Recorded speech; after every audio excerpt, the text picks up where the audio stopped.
అది మా పెళ్ళై నేను అత్తగారింట్లో అడుగు పెడుతున్న మొదటి రోజు.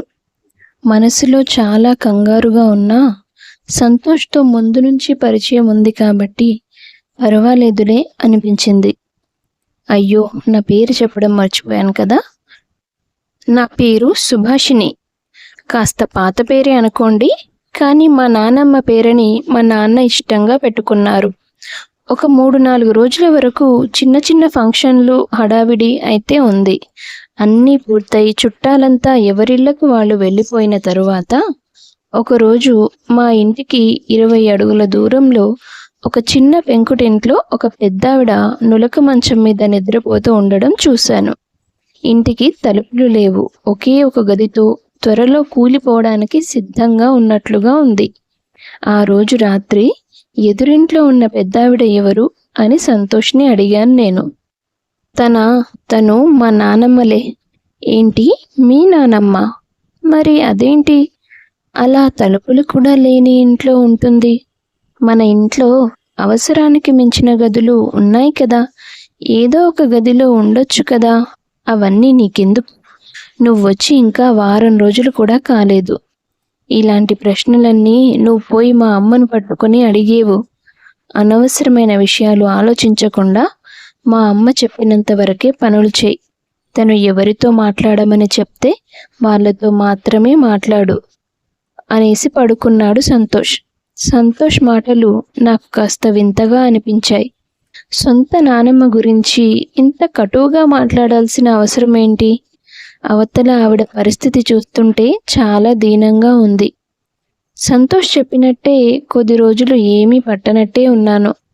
కానీ అమ్మమ్మ గారిని చూసినప్పుడల్లా ఆవిడ మొహంలో బాధ కొట్టొచ్చినట్టు కనిపించేది నాకు. మా ఇంట్లో సంతోష్, నేను, వాళ్ళ అమ్మగారు శారద ముగ్గురమే ఉంటాం. ఆయన పక్క ఊర్లోనే స్కూల్ టీచర్గా పనిచేస్తాడు. ఒకరోజు ఆయన స్కూల్కి వెళ్ళిపోయాక పగటిపూట తన గదిలో ప్రశాంతంగా నిద్రపోయిన మా అత్తగారిని చూసి అమ్మమ్మ గారితో మాట్లాడడానికి ఇదే మంచి సమయం అనుకుని ఆ రోజు వండిన కోడి మాంసం కూర కాస్త గిన్నెలో వేసుకొని తన దగ్గరికి వెళ్ళాను. అమ్మమ్మ గారు, మీకోసం నేను కూర తీసుకొచ్చాను. అయ్యో, నువ్వెందుకు వచ్చావమ్మా? మీ అత్తయ్య చూస్తే మళ్ళీ నీ మీద కోపం చూపిస్తుంది. అత్తయ్య గాఢ నిద్రలో ఉన్నారులేండి. మీరేం కూర వండుకున్నారు ఈరోజు అంటూ అక్కడ ఉన్న వంట పాత్రలో చూశాను. అదేంటమ్మమ్మ గారు, అన్నం మాత్రమే వండుంది, మరెలా తింటారు? కారం వేసుకొని తినేస్తాలేమ్మా.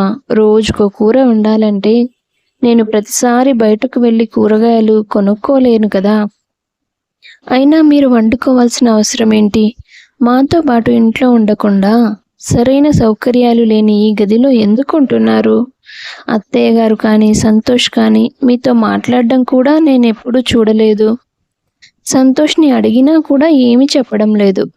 మీరైనా చెప్పండి అమ్మమ్మ. అత్తయ్య గారికి మీకు ఏమైనా గొడవలా? ప్రత్యేకంగా గొడవలంటూ ఏమీ లేవమ్మా. నా తలరాతే నన్ను ఇలా ఒంటరిదాన్ని చేసింది. నిజానికి ఇదే మొదట్లో మా ఇల్లు 4 గదులతో ఉండేది. కొన్నేళ్లకి మిగిలిన 3 గదులు కూల్చేశారు. ఈ గదొక్కటే మిగిలింది. మీ అత్తగారికి పెళ్ళైన కొత్తలో తనకు అన్ని పనులు నేర్పాలి అన్న ఉద్దేశంతో నేను తనతో కాస్త కటువుగానే ఉండేదాన్ని. ఒకవేళ అదే నేను చేసిన తప్పు కావచ్చు. శారద నేను చెప్పిన పనులన్నీ చేసేది, కానీ నాతో మాత్రం సరిగా మాట్లాడేది కాదు. అప్పట్లోనే సంతోష్ పుట్టిన 2 ఏళ్లకే నా భర్త చనిపోయారు. ఇంటి భారం మొత్తం నా కొడుకు సుందరం మీదే పడింది. వాడికి పొలం పనులు చేయడం పెద్దగా రాదు. అందుకే తెలిసిన స్నేహితుల ద్వారా దుబాయ్ వెళ్ళిపోయాడు. కొన్నేళ్లు అక్కడే పనిచేస్తూ డబ్బు పంపించేవాడు. ఇంటికి మరమ్మతులు చేయించాలని 3 అంతుల ఇల్లు కూల్చేసి ఇక్కడ కాకుండా 20 అడుగుల దూరంలో ఇల్లు కట్టడం మొదలుపెట్టారు. అదేంటని అడిగితే అక్కడ వాస్తు బాలేనంట అత్తయ్య అని చెప్పింది నాకు. ఇల్లు పూర్తయిన తరువాత తను అక్కడే వంట చేయడం మొదలుపెట్టింది. ఏ రోజు నా కోసం తీసుకురాలేదు. నా భర్త చనిపోయాడు. కొడుకు కూడా ఇక్కడ లేడు. ఇక నా తరపున మాట్లాడడానికి ఎవరున్నారు? సుందరం శాశ్వతంగా తిరిగి వచ్చేశాకైనా పరిస్థితులు మారుతాయనుకున్నాను. కానీ వాడు అనారోగ్యంతో తిరిగొచ్చాడు. వచ్చిన కొన్నాళ్లకే కన్నుమూశాడు.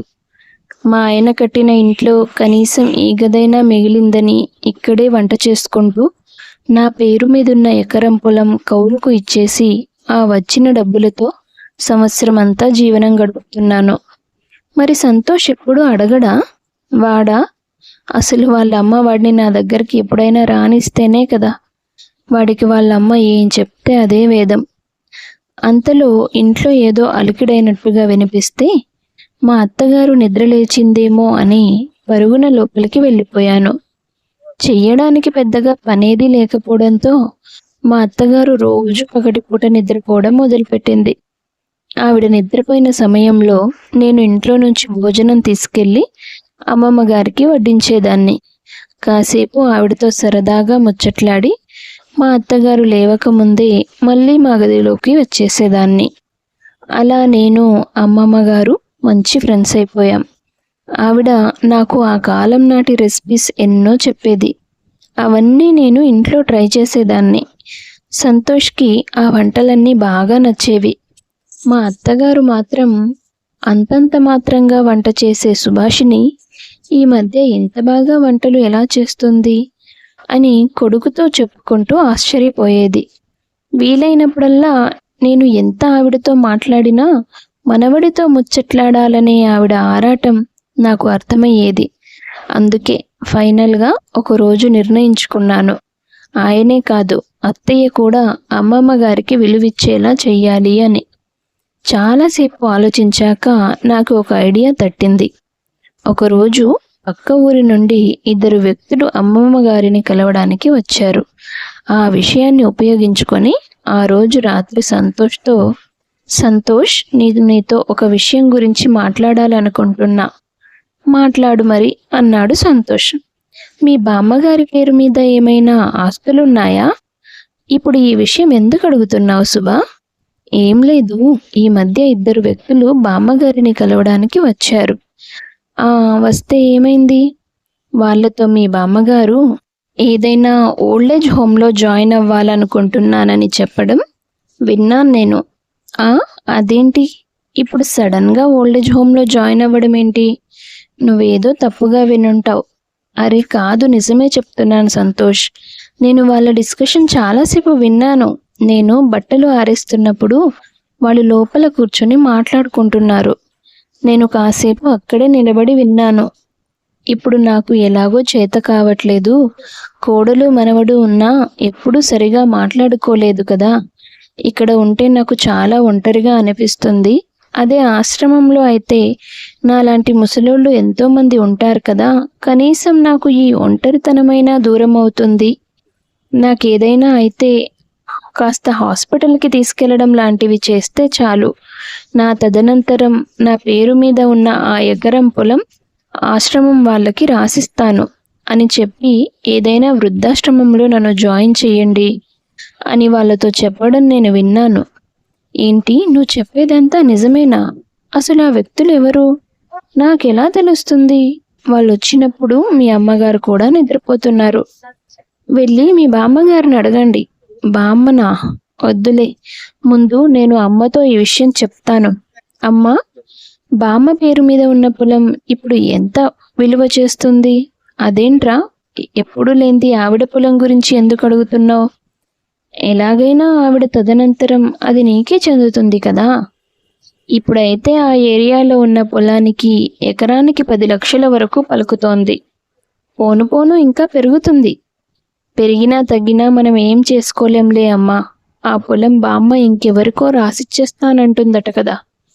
అయినా అసలు నువ్వు బామ్మని ఎందుకు వేరేగా ఉంచావు అని సంతోష్ అంటుంటే, అబ్బా, ఆస్తి పోతుందేమో అన్న అనుమానం రాగానే బామ్మగారు వేరుగా ఉందన్న విషయం గుర్తొచ్చింది ఈయనకి.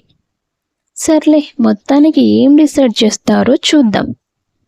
వేరే వాళ్ళకి రాసివ్వడం ఏంటి, వేరుగా ఉందని అడగడం ఏంటి? ఎందుకురా ఇవన్నీ మాట్లాడుతున్నావు? మరి లేకపోతే నీ ఒక్కదాని సౌకర్యం కోసం అంత విలువ చేసే ఆస్తిని నాకు దూరం చేస్తావా?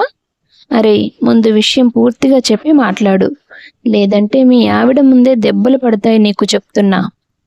మనం ఎవరం చూసుకోవడం లేదని బామ్మ వృద్ధాశ్రమానికి వెళ్ళిపోవాలనుకుంటుందట. తన పేరునున్న పొలం కూడా వాళ్ళకే రాసిచ్చేస్తుందట. అవునా? సరే, ఇస్తే ఇచ్చేయని. ఇప్పుడు ఏమైంది? నీకు ఇంకా వేరే ఆస్తులేమీ లేవా ఏంటి? అందుకని లక్షల విలువ చేసే ఆస్తి నేను పోగొట్టుకోవాలా? ఇవాళ నేను బామ్మను ఇంట్లోకి తీసుకొస్తాను. నువ్వేమనడానికి వీల్లేదు. పైగా నీ కోడలు నీకు మర్యాద ఇస్తున్నట్టు నువ్వు బామ్మకి విలువ ఇచ్చి తీరాలి. లేదంటే నేను సుభాషిణిని తీసుకొని ఇంట్లో నుంచి వెళ్ళిపోతాను చెప్తున్నా. అంత పని చేయకురా బాబు, నువ్వు చెప్పినట్టే వింటాను. సరే అయితే పద, మన ఇద్దరం మాట్లాడి బామ్మను లోపలికి తీసుకొద్దాం అంటూ అమ్మమ్మ గారి దగ్గరకు వెళ్ళారు తల్లి కొడుకులు. నానమ్మ, నానమ్మ అంటూ సంతోష్ పిలుస్తున్నప్పుడు అమ్మమ్మ గారి కళ్ళలో నేను ఎంత ఆనందం చూశానో.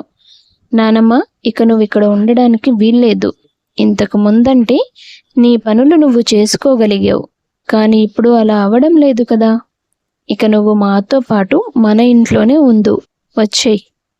ఇన్నేళ్ల తర్వాత నానమ్మ అనే పిలుపు విన్నానురా. సంతోష్ చెప్తుంది నిజమే కదా అత్తయ్య గారు. ఇక నుంచి మీరు కూడా మాతో పాటు ఉండండి. పాత విషయాలన్నీ మర్చిపోండి. ఈ వేళ మీరు ఇలా ఎందుకు మాట్లాడుతున్నారో నాకు తెలియదు, కానీ మీ మాటలకి నాకు మాత్రం చాలా సంతోషంగా ఉంది. ఇది నా భర్త కట్టించిన ఇల్లు.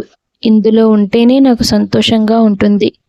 మీరు అప్పుడప్పుడు ఇలా వచ్చి నన్ను పలకరిస్తే నాకు అది చాలు. నేను సంతోషంగా బతికేస్తాను అంటూ మనవడి చేయి పట్టుకొని ఏడ్చేసింది అమ్మమ్మ. మొదట తన స్వార్థం కోసం ఆవిడతో మాట్లాడడం మొదలుపెట్టినా మెల్లిమెల్లిగా ఆవిడ చూపించే ప్రేమ సంతోష్ ఆలోచనల్లో మార్పు తీసుకొచ్చింది. అమ్మమ్మ గారి మొహంలోకి నిజమైన సంతోషం తీసుకురాగలిగినందుకు నాకు చాలా తృప్తిగా అనిపించింది. చిన్న చిన్న పట్టింపుల కోసం సంవత్సరాల తరబడి ఎవ్వరినీ దూరం పెట్టకండి. ఎవరో ఒకరు ముందడుగు వేసి ఒక మాట మాట్లాడితే ఆ దూరం అక్కడే చెరిగిపోతుంది. కథ నచ్చితే లైక్ చేయండి, షేర్ చేయండి, సబ్స్క్రైబ్ చేసుకొని గంట సింబల్ క్లిక్ చేయండి. Thank you.